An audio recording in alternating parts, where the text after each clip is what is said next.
Guys, एक कहानी है 20वीं सदी के ऐसे महान संत करोली बाबा की जिनके मुरीद दुनिया के कोने कोने में हैं। और उन्हीं में से एक थे एप्पल कंपनी के फाउंडर स्टीव जॉब्स, जो बताते हैं कि जब उनके पास कुछ भी नहीं था तब वो एक बार भारत आए थे और उत्तराखंड कैची धाम के संत नीब करोली बाबा की, जिसके बाद वो कामयाबी के शिखर पर पहुंच गए थे। यही नहीं, जब मार्क जुकरबर्ग ने एक इंटरव्यू में स्टीव जॉब्स से पूछा कि आपको काम करने की प्रेरणा कहां से मिलती है, तो स्टीव जॉब्स ने उनसे कहा कि मार्क, अगर तुम मेरे जैसे ही किसी मिशन से जुड़े हुए हो तो तुम एक बार भारत में करोली बाबा के पास जरूर जाना। और ये बात मार्क जुकरबर्ग ने प्रधानमंत्री नरेंद्र मोदी जी के साथ हुए एक इंटरव्यू में बताई थी। यही नहीं, बाबा के भक्तों में हॉलीवुड एक्ट्रेस जूलिया रॉबर्ट्स और हार्वर्ड के प्रोफेसर रिचर्ड एल्पर्ट भी शामिल हैं, जो बाद में बाबा के मार्गदर्शन से रामदास के नाम से मशहूर हुए। और उन्होंने बाबा के चमत्कारों पर एक किताब भी लिखी है, मिरेकल ऑफ लव। वैसे गाइस, कुछ तो खास बात थी हमारे नैनीताल के संत करोली बाबा में। ऐसे महान संत को मेरी तरफ से और हमारी टीम की तरफ से सादर प्रणाम।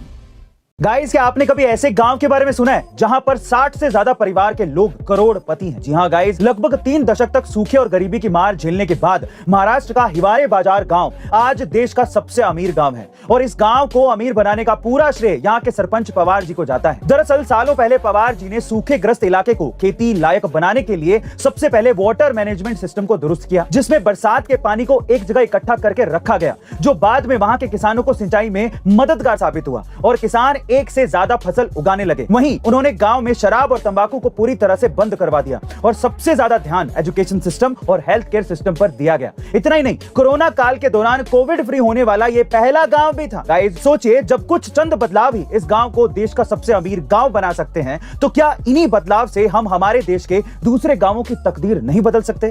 इस बारे में सोचिएगा और कमेंट सेक्शन में आप क्या सोचते हैं लिखिएगा जरूर। गाइस, आप सभी ने कहावत तो सुनी होगी कि सिर का सफेद बाल कभी नहीं तोड़ना चाहिए, क्योंकि उस चक्कर में 10 नए सफेद बाल उगाएंगे। पर क्या ये सच है? नहीं गाइस, ये बात बिल्कुल एक मिथक है, क्योंकि सिर के बाल हमारे सिर में मौजूद फोलिकल से उगते हैं और हर एक फोलिकल से एक ही बाल उगता है। तो फिर एक फोलिकल से एक बाल टूटने पर 10 नए बाल कैसे उग सकते हैं? वहीं अगर हम बालों के कलर की बात करें तो बाल मेलानिन की वजह से काले और कुछ सफेद उगते हैं। तो फिर जब हम सफेद बाल तोड़ते हैं तो व्हाइट फोलिकल से दोबारा व्हाइट बाल ही निकलेंगे, लेकिन वो भी सिर्फ एक ही। लेकिन बार बार बाल तोड़ने की वजह से फोलिकल्स कमजोर हो सकते हैं और उस जगह से दोबारा बाल ना उगने की संभावनाएं बहुत ज्यादा हैं। गाइस, दुनिया का एक ऐसा खोया हुआ आविष्कार जो शायद आज पेट्रोल और डीजल की जरूरत को भी खत्म कर सकता था।